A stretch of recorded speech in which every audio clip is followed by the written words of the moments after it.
Matendo ya Mitume sura ya 13. Katika kanisa la Antiokia kulikuwa na watu wengine waliokuwa manabii na walimu. Miongoni mwao wakiwa Barnaba, Simoni aitwaye pia Mweusi, Lukio na Kurene, Manaeni ambaye alikuwa amelelewa pamoja na mfalme Herode, na Saulo. Walipokuwa wanafanya ibada yao kwa Bwana na kufunga, Roho Mtakatifu akasema, "Niteulieni Barnaba na Saulo kwa ajili ya kazi niliyowaitia." Basi, baada ya kusali na kufunga zaidi, wakawawekea mikono, wakawaacha waende zao. Basi Barnaba na Saulo walipokwisha tumwa na Roho Mtakatifu, walishuka hadi Seleukia, na kutoka huko walipanda meli hadi kisiwa cha Kupro. Walipofika Salami, walihubiri neno la Mungu katika masunagogi ya Kiyahudi. Yohane alikuwa msaidizi wao. Walitembea toka upande mmoja wa kisiwa mpaka Pafo upande wa pili, na huko walimkuta mchawi mmoja Myahudi aitwaye Baryesu, ambaye alijisingizia kuwa nabii. Huyu alikuwa pamoja na Serigio Paulo, mkuu wa kile kisiwa, ambaye alikuwa mtu mwelewa sana.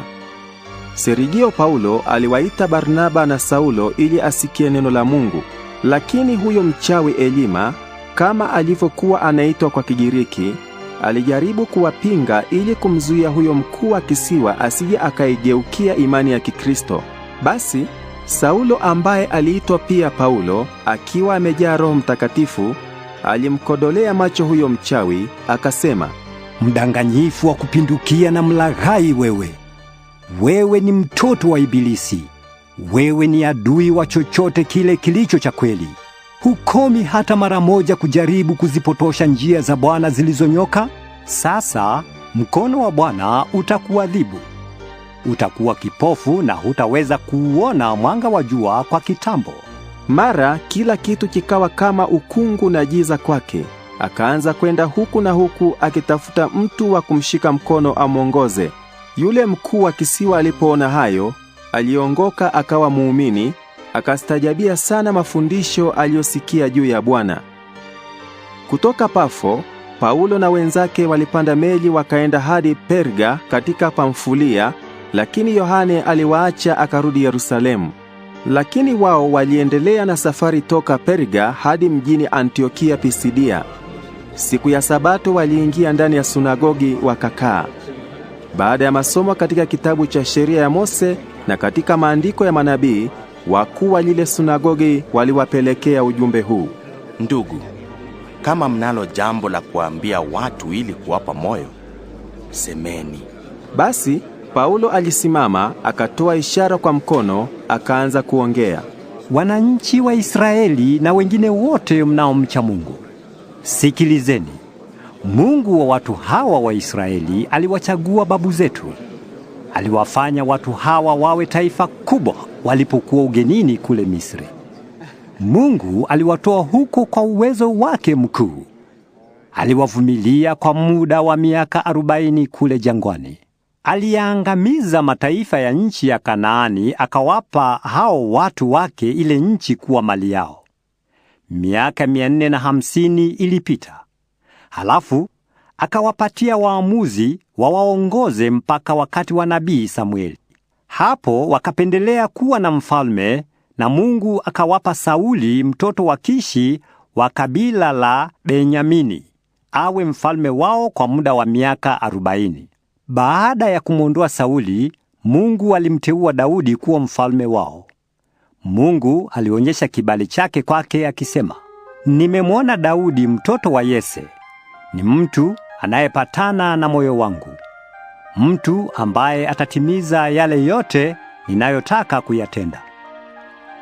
Kutokana na ukoo wake mtu huyu, Mungu kama alivyoahidi, amewapelekea watu wa Israeli Mwokozi, ndiye Yesu. Kabla ya kuja kwake Yesu, Yohane alimtangulia, akiwahubiria watu wote wa Israeli kwamba ni lazima watubu na kubatizwa. Yohane alipokuwa anamaliza ujumbe wake, aliwaambia watu, "Mnadhani mimi ni nani? Mimi si yule mnayemtazamia. Huyo anakuja baada yangu, na mimi sistahili hata kuzifungua kamba za viatu vyake. Ndugu, nyinyi mlio watoto wa ukoo wa Abrahamu na wengine wote mnaomcha Mungu, ujumbe huu wa wokovu umeletwa kwetu. Kwa maana wenyeji wa Yerusalemu na wakuu wao hawakumtambua yeye kuwa Mwokozi, wala hawakuelewa maneno ya manabii yanayosomwa kila Sabato.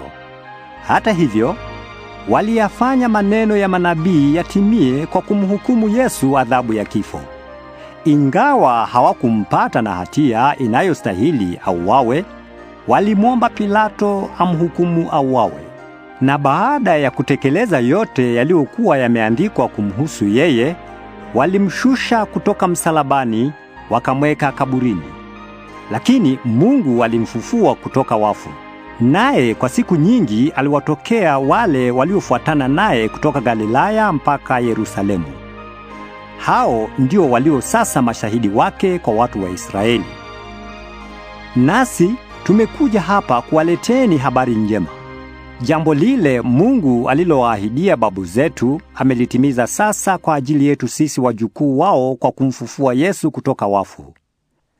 Kama ilivyoandikwa katika Zaburi ya 2, wewe ni mwanangu, mimi leo nimekuwa baba yako. Na juu ya kumfufua kutoka wafu asipate tena kurudi huko na kuoza, Mungu alisema hivi: nitakupa baraka takatifu na za kweli nilizomwahidia Daudi. Naam, na katika sehemu nyingine za Zaburi asema, hutamwacha mtakatifu wako aoze. Sasa Daudi mwenyewe alitimiza matakwa ya Mungu wakati wake. Kisha akafa na kuzikwa karibu na wazee wake, na mwili wake ukaoza. Lakini yule ambaye Mungu alimfufua kutoka wafu hakupata kuoza. Kwa hiyo jueni ndugu zangu kwamba kwa njia ya mtu huyu ujumbe kuhusu kusamehewa dhambi unahubiriwa kwenu, na ya kwamba kila mmoja anayemwamini Yesu anasamehewa dhambi zote, jambo ambalo halingewezekana kwa njia ya sheria. Jihadharini basi msije mkapatwa na yale yaliyosemwa na manabii. Sikilizeni enyi wenye madharau, shangaeni mpotee. Kwa maana kitu ninachofanya sasa nyakati zenu ni kitu ambacho hamtakiamini hata kama mtu akiwaelezeni. Paulo na Barnaba walipokuwa wanatoka katika lile sunagogi, wale watu waliwaalika waje tena siku ya Sabato iliyofuata waongee zaidi juu ya mambo hayo. Mkutano huo ulipomalizika, Wayahudi wengi na watu wa mataifa mengine waliokuwa wameongokea dini ya Kiyahudi waliwafuata Paulo na Barnaba. Hao mitume waliongea nao, wakawatia moyo waendelee kuishi wakitegemea neema ya Mungu. Siku ya Sabato iliyofuata, karibu kila mtu katika ule mji alikuja kusikiliza neno la Bwana. Lakini Wayahudi walipoliona hilo kundi la watu walijaa wivu, wakapinga alichokuwa anasema Paulo na kumtukana. Hata hivyo, Paulo na Barnaba waliongea kwa uhodari zaidi, wakasema, ilikuwa ni lazima neno la Mungu liwafikieni nyinyi kwanza. Lakini kwa kuwa mmelikataa na kujiona hamstahili uhai wa milele, basi tunawaacheni na kuwaendea watu wa mataifa mengine.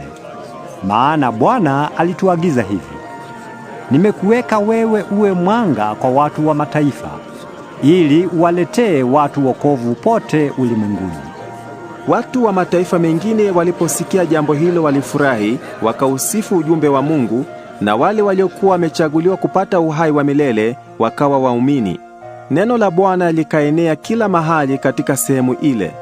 Lakini Wayahudi waliwachochea wanawake wa tabaka ya juu wa mataifa mengine ambao walikuwa wacha Mungu na wanaume maarufu wa mji huo. Wakaanza kuwatesa Paulo na Barnaba, wakawafukuza kutoka katika eneo lao. Basi mitume wakayakung'uta mavumbi yaliyokuwa katika miguu yao kama onyo, kisha wakaenda Ikonio. Lakini hao wafuasi walikuwa wamejaa furaha na Roho Mtakatifu.